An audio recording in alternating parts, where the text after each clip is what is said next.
tuko ba na mayam pro chan bi sanu do hello mayam pro ke pali mayam no ngai palang ne khali no mayam ngasi tuko gi mau sing na sin lang na sajibu sport sanriba game sing sim ta ngasi na aina ulak game china koi gi thauri chingbi game ni ko mayam ado thauri chingbi game ja hoding mang da channel asibu jang na subscribe to bi ro to raga mana kre bell icon su click to tham bi ro ado pare mayam video chen ngai na like am tang bi ro ado mayam jang na si ko thauri chingbi game che मैं मुझे थोड़ी चिंगी game सानदोई base से कोई नुपी मचा सिंगिनी हुजिक नुपी मचा सिंगिनी थोड़ी चिंगी सानदोई से मैं को अदो मैं आप जेंसी करम टीम नंगम यादो सोना जेंसी अदो मैं आप नुपी मचा सिंगिनी हुजिक सानदोई थोड़ी चिंगी से 1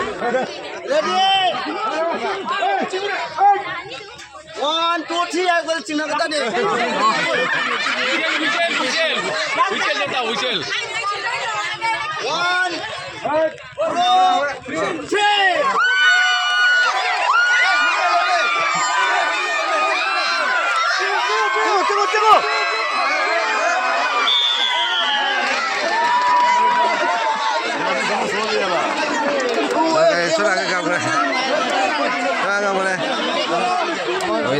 winner sudah kan winner winner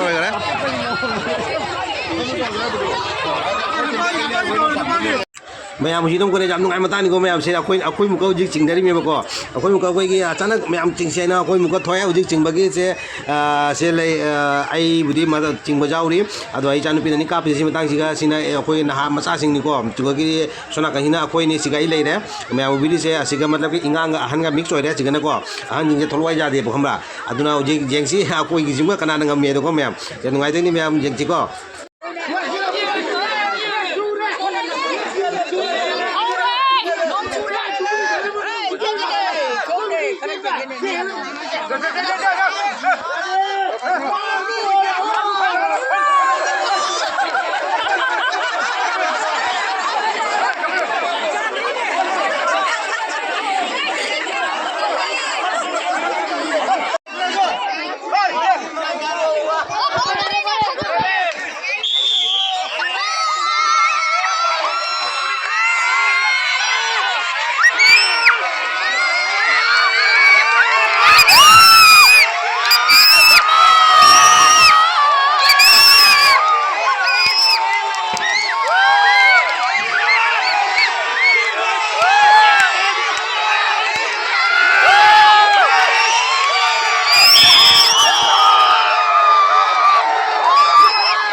मैं आम कोई ढंग में कोई ढंग में को मता कोई ढंग में को नाम चांग ना सिंग मौद्रे अदो मोय चकरी बो बा कोई ढंग में आ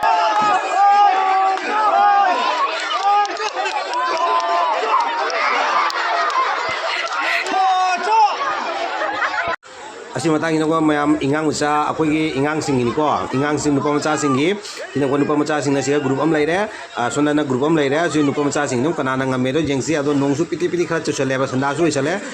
खतंग मम चले को क्वालिटी से को अदो जेंसी सुम संदासु चले नोंसु पिति पिति चुखले अदो जेंसी सिंगना ग्रुप अम लेरे नुपा मचा सिंगी अदो असोना कना ग्रुप अम लेरे अदो जेंसी कना नंग मेदो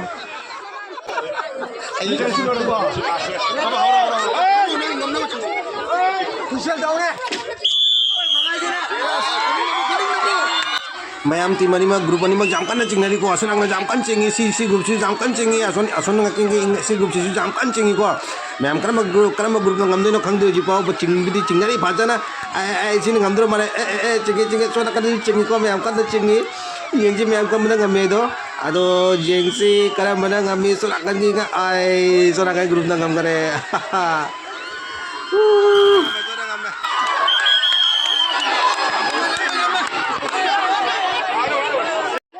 मैम नुंदांग दी होइरे ममसु मम्मे हुजिब को नुंगाई दोरे जे मौ सिंगिनी थौरी चिंगी को से सोना कंदा मतलब कि मौ जिंजा कोई मिक्स होइरे को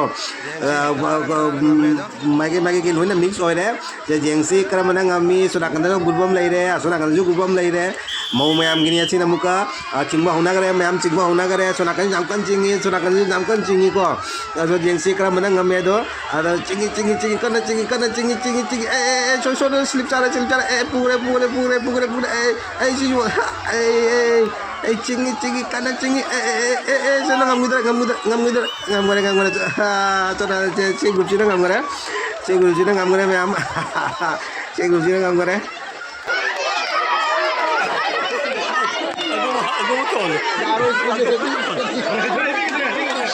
मैम जी नुआब वाली को मैम मौजिंग चिंग पेना हौद्रेबको अदुना मोय आइगरे मोय कमिटी मी गतरिना मोय जुम सिंगरे बेस्ट ऑफ 3 है को best of 3 the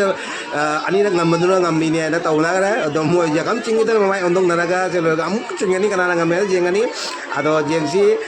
matang mamang dari si group sina win hoigre do ojik jengsi karam group namko win do anda buka moy group na win hobe tadi lora best of 3 lora tu ngamabadina ado ason group sina ngamata dia kam matang namko game amuk lakini do jengsi karam na cingam ya do ma'am नुगाइग्रा वारी नि बो मोय खुदा खुदा best of 3 का उन्दो करे बो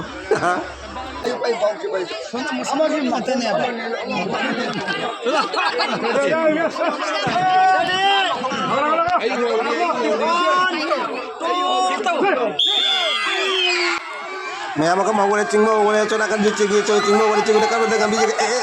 ayya dak si group sina का वले si group sina का वले अब ममचा बना करे उजी group ani ba amamcha mana toina gare uji ga murak ka cingani adu anak toy biduna toy re ma'am nuga gara wari ni final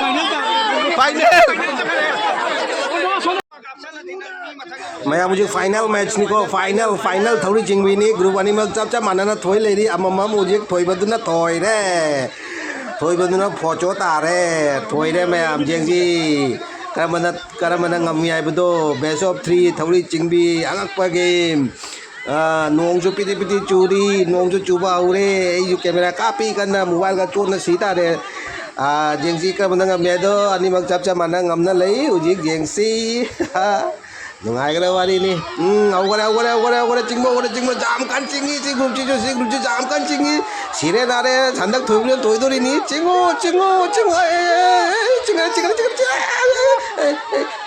amano jenga mole taja wale ngamudre chona kare group da ngam kare ma'am की video से मतंग लोचलगे कम फंगना से अनौबा game की video दा को अद ma'am subscribe तब काउबिगनु follow तब काउबिगनु Facebook तो